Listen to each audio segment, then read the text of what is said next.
content is some of our most favorite to talk about. It's usually the most engaging and impactful to the audience members. So it's just an opportunity for us to get in front of you guys and really give you a chance to maybe address some issues that are happening in your business and in your life on a daily basis and that we can help with. Jen did a good job, I think, of really sort of explaining how your survey results and the information you provided us truly does drive our content.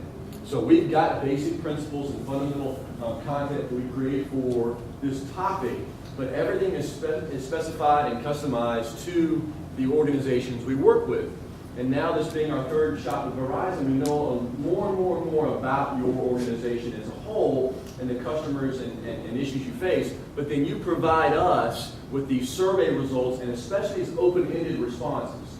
So throughout the day, you're going to see not only survey results in numbers, but you're going to see your words on the screen a lot today. Because it's your words and your sentiment that drive what we deliver. So we always start the session off with a quote that captures the day. It's always a difficult debate among us. There are always so many great quotes that come from these survey results. And again, you'll see them throughout the day. But we try to pick out one that really says, okay, this is what we're trying to accomplish today. This is the essence of what the audience wants to talk about. So we start with that quote here. This is what you said. In response to the question, when asked about the biggest challenge you face when working with millennials, you said, remembering that everyone doesn't have the same drive and that money and winning is not always their motivator. Remembering that everyone doesn't have the same drive and that money and winning is not always their motivator. Okay. Nobody would be in this room, you wouldn't have made it this far, managing A-level scores, B-level scores, being ready to move to that next step in your career if you didn't have drive. Everybody in here has a sense of drive that is far above average. You wouldn't be sitting in the room. And to be quite honest with you, there's probably one commonality among all of our different jobs, whether it's HR or management or training or whatever it is. There's one commonality among everybody in this group, and it's probably drive. The highest common denominator is the drive to succeed in this room. Now, there are generational differences we're going to talk about today, but nobody is going to stand up here and say that you need to forego drive or you need to excuse a lack of drive. The first message of the day is drive is not a generational characteristic. Drive is a personal characteristic. There are members of every generation that have drive and members of every generation that do not have drive. You probably have friends and colleagues in your life that don't have any drive, and they're of your generation. Okay? Drive is a personal issue, not a generational one. However, the key in what we're going to talk a lot about today is while the drive is generational, the fuel that feeds the drive is generational. The fuel changes from generation to generation, even if drive doesn't change. And let me just dig in a little bit. I'm going to show you another quote. This one's not from you. This one's from them. We've done thousands and thousands of surveys, and led by our PhD, our brilliant PhD student over there who's doing more, of millennials, interviews and surveys of millennials all over the country. So the other thing you're going to see a lot of today is what they said, what millennials have said on the same subject. So I'll offer this as a contrast to you. When asked about what a manager can do to motivate them, the response was, the most important thing is having a manager who empowers you to get the job done as you see fit. Now, I want to take this piece right here. I want to take this line, and I want to divide it. See where it says the most important thing. The most important thing, take that out. If I took that piece of the sentence out, and the sentence was just having a manager who empowers you to get the job done as you see fit. Who in here agrees that they'd like to have a manager who empowers you to get the job done as you see fit? Everybody. That ain't generational either. What's generational and what is a cue to the fuel is the first part of the sentence. The most important thing. The most important thing to them, to this person, is having a manager who empowers them to get the job done. Go back a slide. fuel, and I'm going to categorize ourselves a little bit today. I'm an Xer myself. There's some Xers in the room. Xers, as a generalization, are fueled by money and winning. So our drive is fueled by the finish line. See, if we drive toward a finish line and we get the results of that finish line, being money and winning, then we're automatically driven to run the next race. If I win and I get money, if I'm driven and I get money and winning at the end of the race, I'm going to be driven to run the next race. Xers are driven by the results. Millennials are driven by the process. They are driven by the support during the race. Their drive, their fuel is that constant empowerment that happens during the race. They need support during more than we need support during, and we're affected by the finish line more than they are. So the point you're going to see throughout the day, I'm going to turn it over to Adam, but the point that I want to go ahead and put in your brain so you've got a mindset about it a little bit is, drive doesn't change from generation to generation, but the fuel changes from generation to generation. Adam? Thanks, Joe. Good morning. Good morning. Well, it's great to be here. Spend a little time talking about millennials. I'm passionate about the subject. We teach at the university, so we deal with thousands of millennials on a daily basis between classes, interactions. So we have some opinions about it. Now, Joe started out and he talked about some things that aren't generationally different. The idea of drive and some of these different things and being empowered. But let's be clear, millennials are different. There's a few of you in the room I see. As I look around trying to guess some ages, you're different. You're just different from me. I'm an Xer, right? I'm different. We're different. We're going to talk about that. So we need to figure out who the heck you millennials are. And if you notice, we're going to say the you said, and they said, and we said, and we're going to categorize you. And we're going to put you in buckets. So we're going to put you in buckets, then we can start to tear down some of those categorizations and some of those stereotypes. But first, who are these millennials? Who is this group that we're talking about that's getting so much attention? Anybody here listen to NPR? Right? You listen to NPR, there's a whole series now on millennials. Right? Every morning they're doing something on millennials. Every single morning about millennials. If you read anything in the Wall Street Journal, anything in popular press, there's just information and news out there every single day about the millennials and how they're changing the world, and the world needs to change because of them. So who the heck are they? Well, there's a whole bunch of them. 80 to 95 million millennials out there. There's a lot of them. They're entering the workforce in droves. This is who we're hiring. This is who we're getting for our jobs now. It ranges between 80 to 95 million because we're not exactly sure how to classify them. When do they start? When do they finish? Right? What are the dates that they're born? What years do we look at? There's some ranges there. But on average, we know that there's quite a few of them. They range between 18 and 35 years of age. It's that millennial range we're looking at. Now, there's a lot of information out there. If you read anything on blogs, there's a lot of information. There's a lot of sound bites about millennials that somebody grabbed a hold of that have been proliferated throughout the internet, throughout the blogs and the postings and the newspapers and the magazines. If you look at that age group from 18 to 35, all the research that Jess is doing, there's a split. An 18-year-old millennial is not the same as a 34-year-old millennial, okay? So when we talk about this big group of millennials, we have to understand there's a divide. And we're finding the divide is about what? About 27 years of age is where we start to see these groups split based on their needs, what motivates them, what excites them, what type of cultural fit they're looking for, the organization, training, recruiting. Obviously, those that are 27 and older, they start to go towards the X generation. Those 27 and younger are more of this true millennial generation. So there's this continuum, and that's important to keep in mind. Because the people that we're hiring today, the folks we're talking to, the people we're dealing with at the university, 19, 20 years old, they're going to exhibit these characteristics, these millennial characteristics, much more than that older part of the generation. But if we look at it, we look at when they're born between the 80s and the early 2000s. We look at the workforce currently. About 30% of the workforce today is millennials. Okay? So about a third. They're starting to get people's attention. Because when a third of the workforce in the United States is millennials, it starts to draw attention. Now, obviously, you're probably dealing with a lot more millennials in other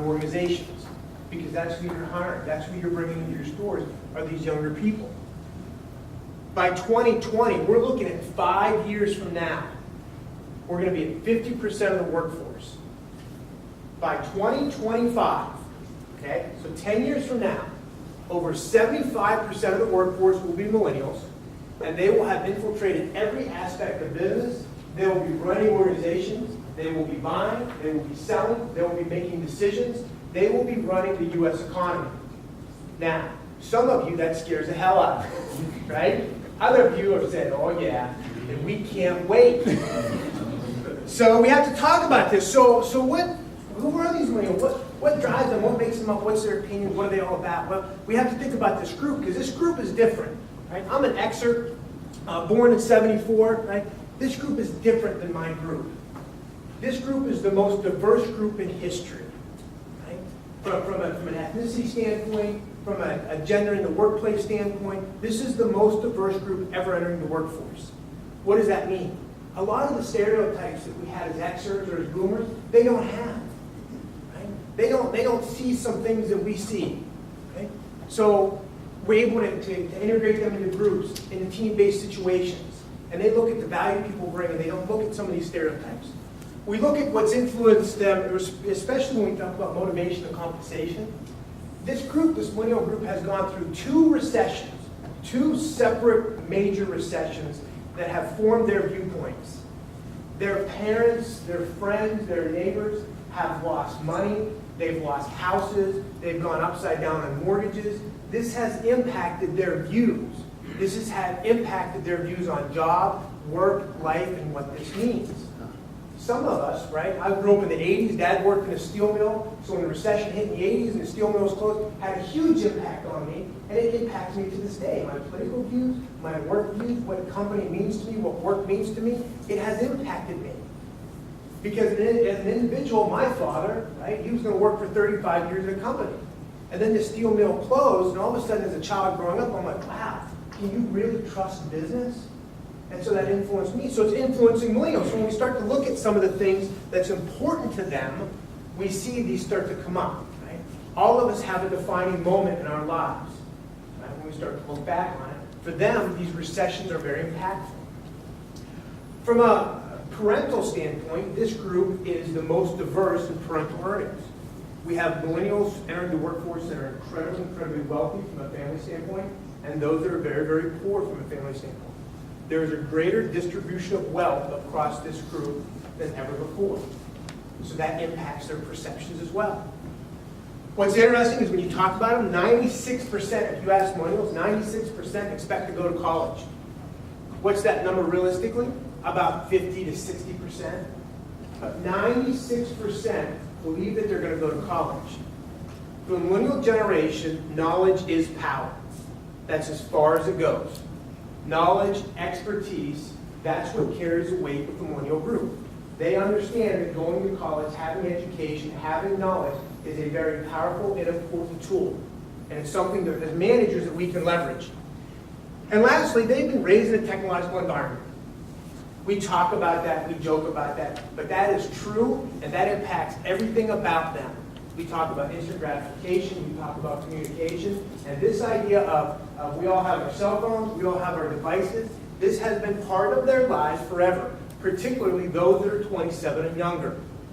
For the Xers, for the folks like myself, like Joe, we know the sound of the AOL dial-up modem, right? We know what it takes to download one picture for 25 minutes. We know when somebody calls the house, we get disconnected from the internet, right? We remember those things. And so our form of communication, what's important to us, is different than these individuals. Because they have had this instant communication, they've had this instantaneous contact. So we need to keep this in mind.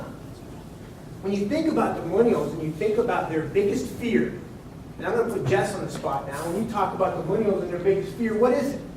Fear of what? Fear of letting down their teammates. Fear of letting down their teammates, right? Fear of letting down their teammates and not being reliable and not being part of that group. You think about this, and it comes from this idea of the support network.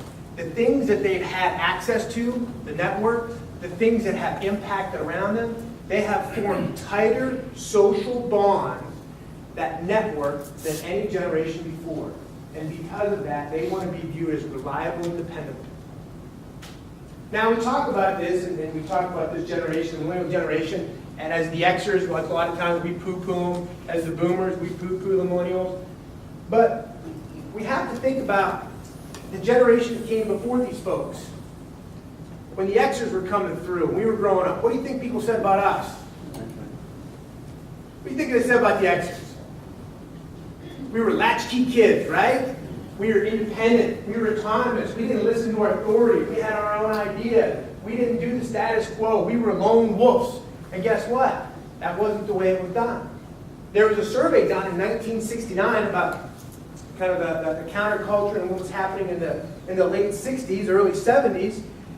And the survey went around, and 8 out of 10 Americans said that America was screwed. They said that this new generation coming through was going to ruin America, it was going to ruin our economy, and that we were done for. Guess what?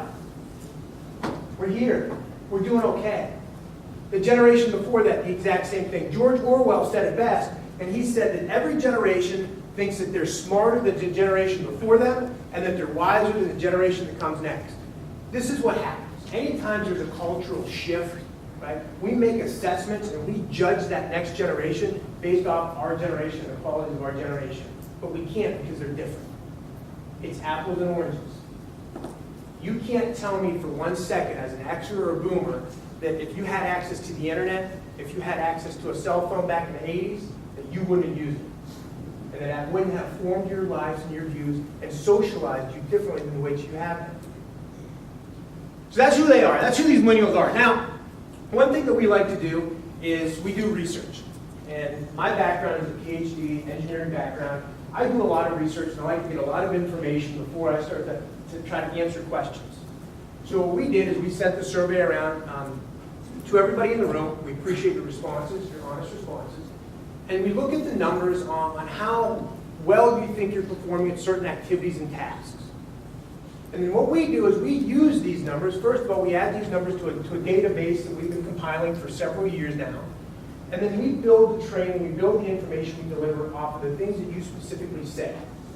The needs that you have, the challenges that you have, the things that you want to talk about. I'm going to share with you just for a few minutes a highlight of these results. Now what we have is we have different levels of performance. So what we've done is we've collected about 25,000 different manager-related surveys across a lot of different variables. Okay, so managing millennials, leading, recruiting, a lot of different things. And on average, here's what we're finding. Your top 3% of performers operated about a 4.51 average on a 5-point scale. Your top 20% are 4.12, and your top 50% are 3.77. What I'm going to do is I'm going to share your results at an aggregate level so you can see how we're performing as a group on this managing millennial issue. And I'm going to tell you right out of the gate, we're bad at it. I'm going to tell you that every organization that we've dealt with is bad. We're struggling because the group is different. Now I'm going to tell you the best news of the day. The responses that you gave, particularly in the open-ended responses, is that you're looking for information.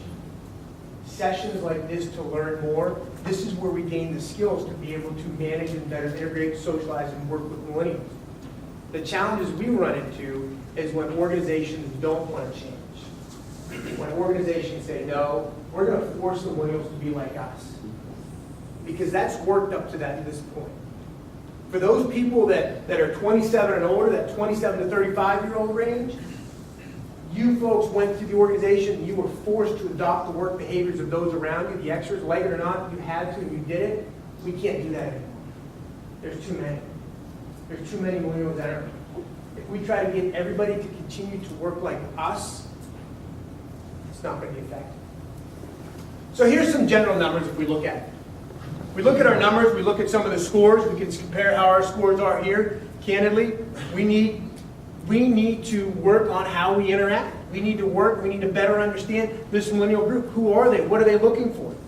We look at managing group interactions, connecting with the peers, helping them feel included, and then understanding expectations and limitations. And these are some of the lowest numbers we see in all survey results across all organizations because we don't know what they want and we don't know what they're capable of, right? It's so hard to understand this because they're different than us. Their skill set, their strengths, their weaknesses are different. We're going to dive into some of this in culture and competency. And then we have this is the largest set of open-ended questions that I'll share with you today, and your responses. But we look at what your responses were. Their desire to tell the company what they want and expect it all to be delivered to them, right? Their desire to tell the company what they want. This voice, just telling you right out of the gate, telling you in an interview, here's what I want. Excuse me? I get kids coming to my office every day. Jess works in my office as well, and she hears it, and she laughs because, wait, here, Dr. Rapp, here's what I want. I'm like, tell me, 18-year-old young person, tell me what you want. Because I want to hear. And they got no problem telling me. They tell me right here, here it is. Here's what I want. I say, okay, now how are we going to go get that? This idea of the voice. Their lack of commitment to a career and treating their job as professionally as possible. We have the idea of professionalism. We have this idea of job hopping, this idea of disloyalty. Right? What is the next job and how soon can I get it? Something we hear, I see some head nodding. Right? Well, it may be true, and there may be some things driving that. You all have a job, right? If your person you report to doesn't listen to you, if they don't listen to your ideas, if they don't let you express yourself, if they give you complete direction and don't let you have any autonomy, you might be looking for a job as well, right? You might be looking to go elsewhere because we have a tough time understanding expectations and limitations. That's what today's about, learning about this. Remembering that everyone does not have the same drive as me and the money, Joe talked about that.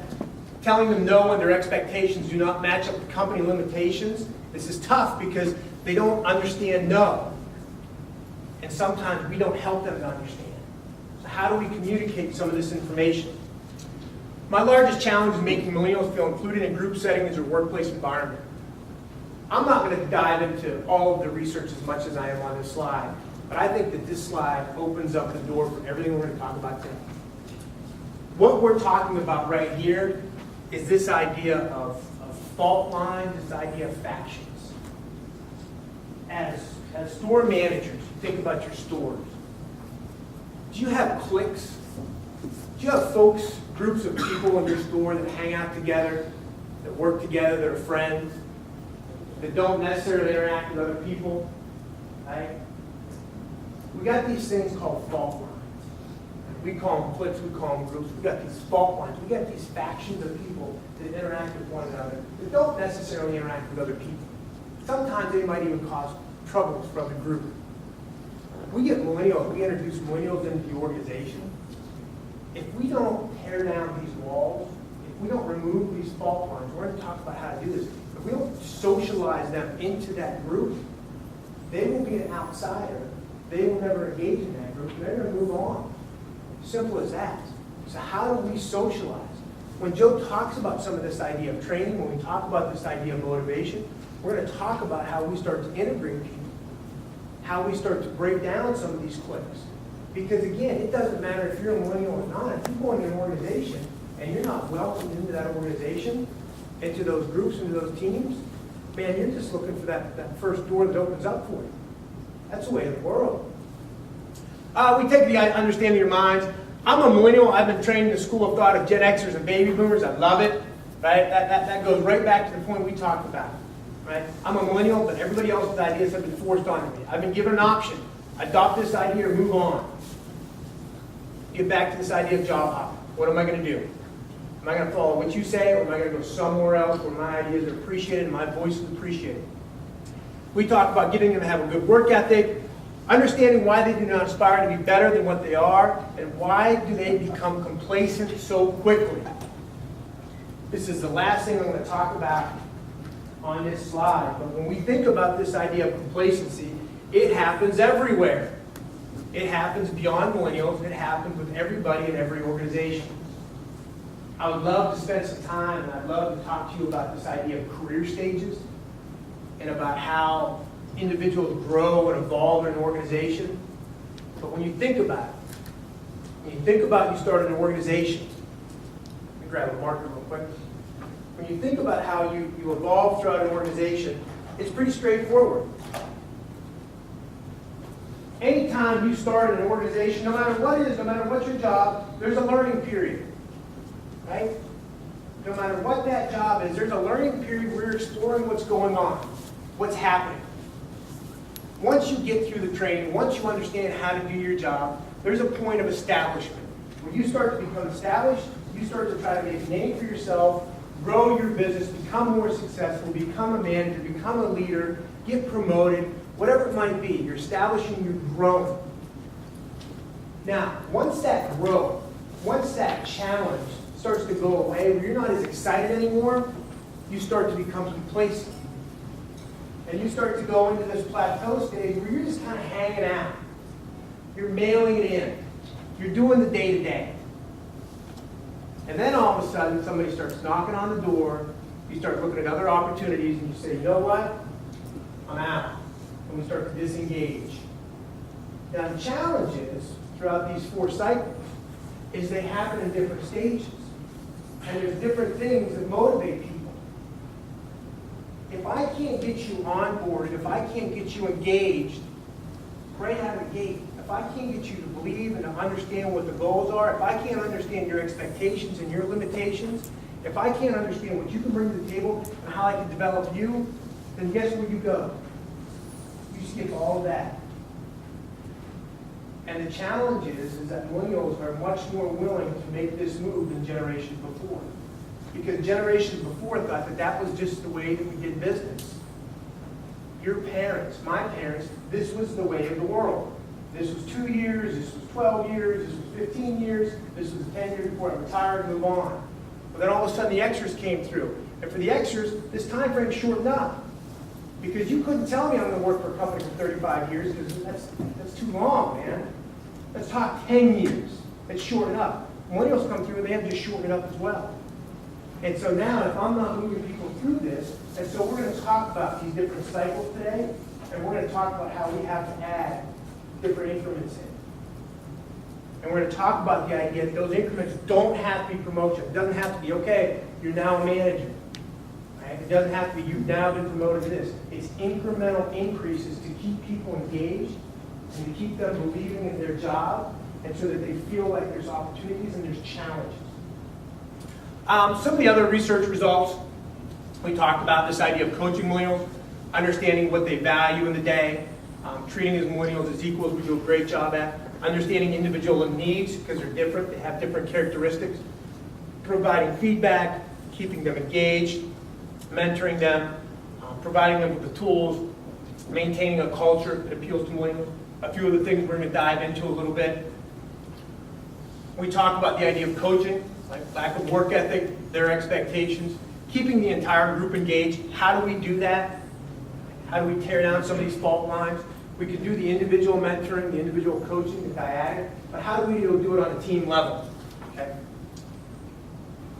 Looking at, Joe's going to talk about, once you get through the millennial debate, he's going to talk about some recruiting, get into some of the training issues, on how do we manage this interview process, how do we retain contact with people, once we get them, how do we train them, how do we understand that there's a good fit, right? How do we cultivate that fit between them and the organization?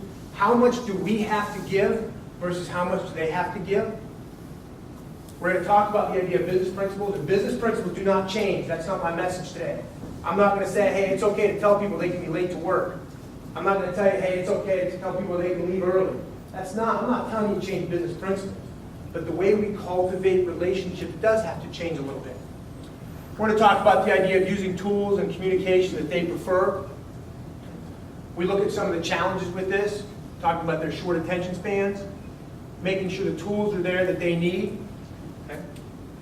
Looking at the idea of professionalism and what it means to them versus what it means to us. We talk about expectations and expectations, a very common theme for today. Last couple sets of slides on the research we got from you is the idea of communication, gathering information, disseminating, adapting to their styles, communicating your thoughts we're good at, listening, conversing, opening, honesty, very important skills. If we have those, then we can tackle these other issues. Some of the open-ended responses, again, we see short attention spans. I think this is the third time that it showed up. right? Somebody desperately wants to talk about that, so we're going to talk about that in about 2 minutes, okay? And then using the same lingo. How do we use the language and how do we adapt, right? We're all in sales. We've been in sales in some part of our career, right? We've done this. We have changed our language to meet the needs of the customer. We have been a chameleon. We've had this conversation. We need to do the same thing here. Right? Motivating millennials, what motivates them, looking at their values, understanding their role in the organization, how to both intrinsically and extrinsically motivate. I'm not going to sit here and tell you to pay them more. I'm not going to sit here and tell you that they need more money or they need more perks. That's not my goal, because I know that that's just not realistic. Anybody who comes in and says that, say, yeah, you come run my store for a while, right?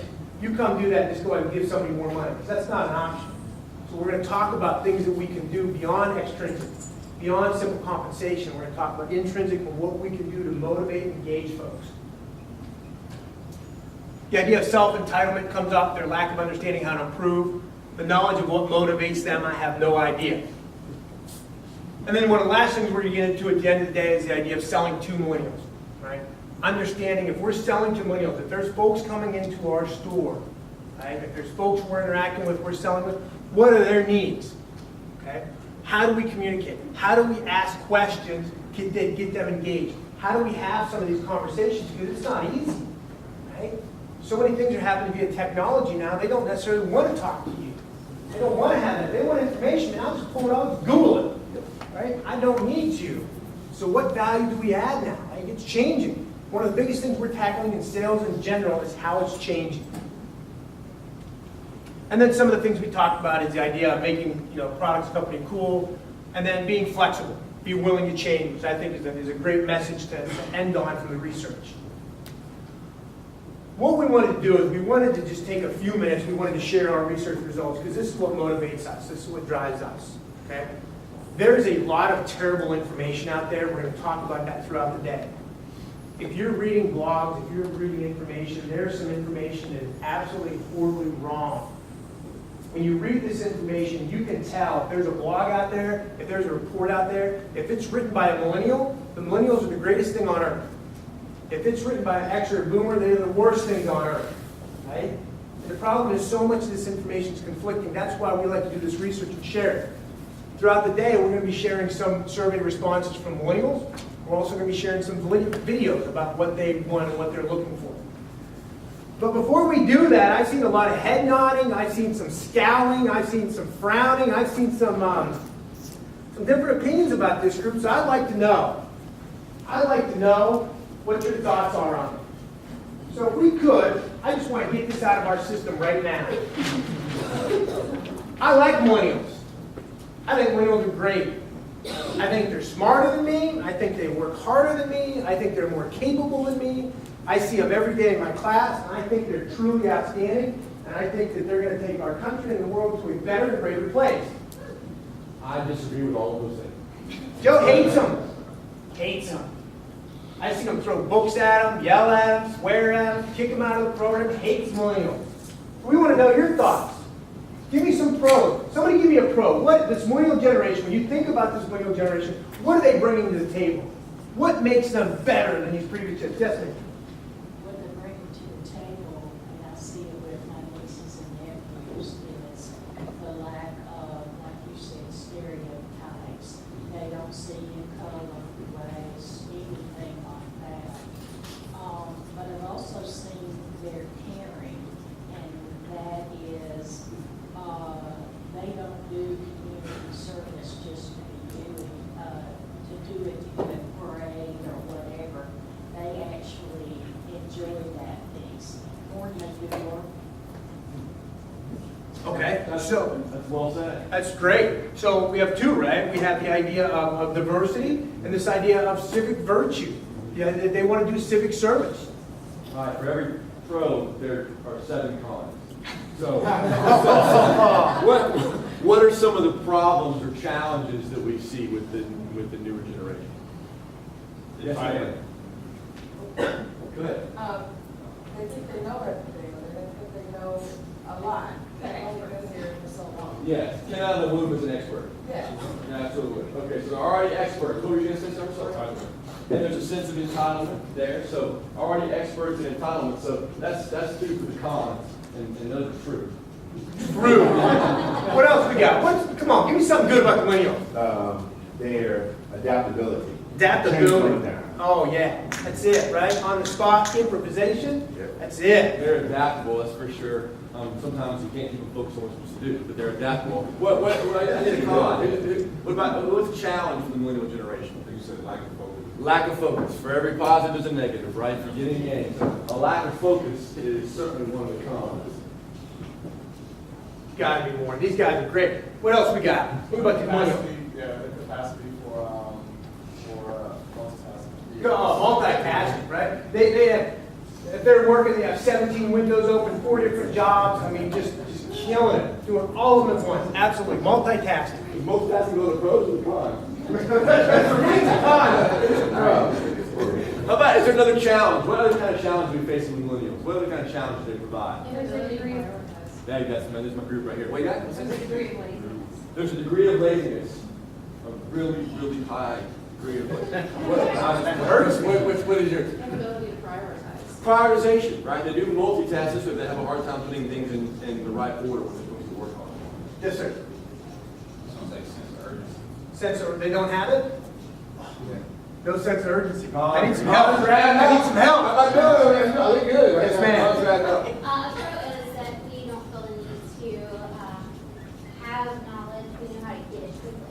Ooh, we have the ability to get knowledge. Yeah.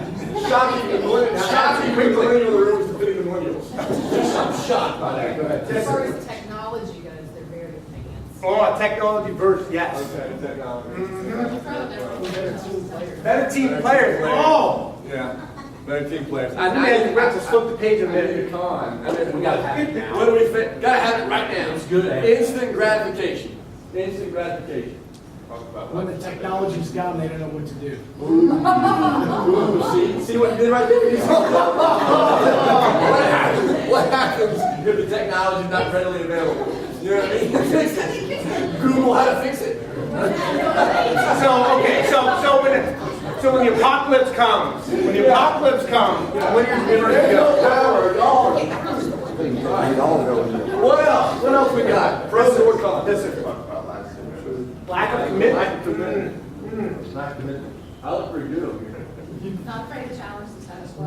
Not afraid to challenge status Oh, quo. you were with me. You know what happened? You flip-flop. I am a millennial. It's election day. Stay on something.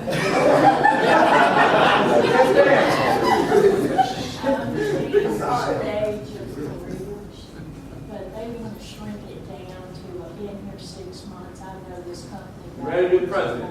6 months. Yeah, okay, yeah. They want to speed up that career cycle, right? They want to speed that thing up. Yeah. What else? Yes, sir. More creative. More creative. They are creative. You might need a second page there, Jess. They also bring a lot of energy. Ooh. They bring a lot of energy. Energy. Yeah, misplaced, misguided energy. It can be both, but millennials, we have to know why. Why? Why? I got 2 little kids, same thing, right? Why? It's a good and a bad. I know.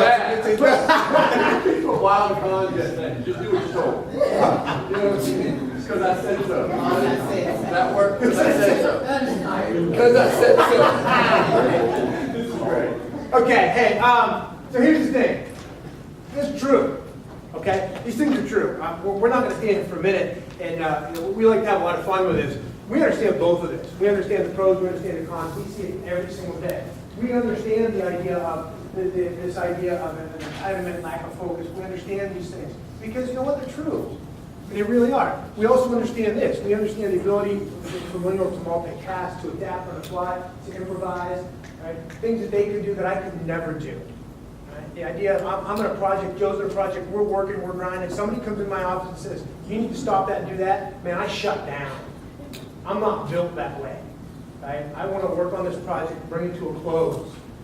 Jess and I work together all the time. I'm like, Jess, switch gears. She's like, no problem. Boom, boom, boom, boom. 17, she's the example I use. 17 windows open, 17 tabs open on her laptop, just getting it. Like all different projects. I ask to borrow her laptop, I just start closing windows. right? I'm like, oh, no, we don't work this way. She screamed. She screamed at me. She's like, no. And I'm like, oh, I need one tab. Google. That's it. Right? I might even close that one. Just open up a typewriter.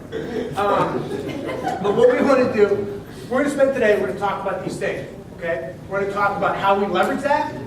We're going to talk about how we bring that into the team, into the store, into the organization. We take advantage of those skills. Because if you're not, you're missing out. You're missing out on everything they bring to the table. And I promise you, if you're not taking advantage of that, they will leave. Okay? Same thing here. These exist. So we're going to talk about these weaknesses. We're going to talk about how we improve upon them, how we broaden, how we educate, and how these things aren't going to go away unless we help.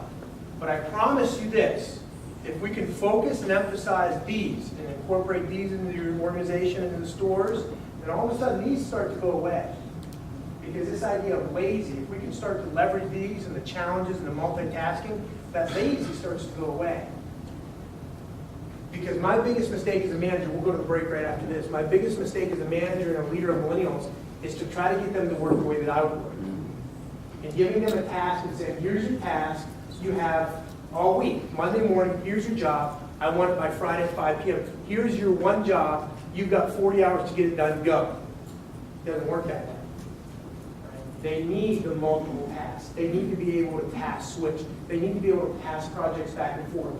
And so my attitude was, you're lazy, you're not doing anything. They're like, I'm bored. I want other projects to work on so I can go back and forth. Once I started to understand that, and it had to change my work style. I had to get multiple projects in the queue, but then all of a sudden that laziness disappeared because they would task switch and do an incredible amount of work. So rather than one project that I'd hoped for the week, I can get 2 or 3 done at a very high level. What we're going to do is, now we got through this, we're going to go ahead and take a 15-minute break, grab some coffee, hit the restroom. We're going to come back in, we're going to hit the ground running and start pushing forward. So you guys, 5:30.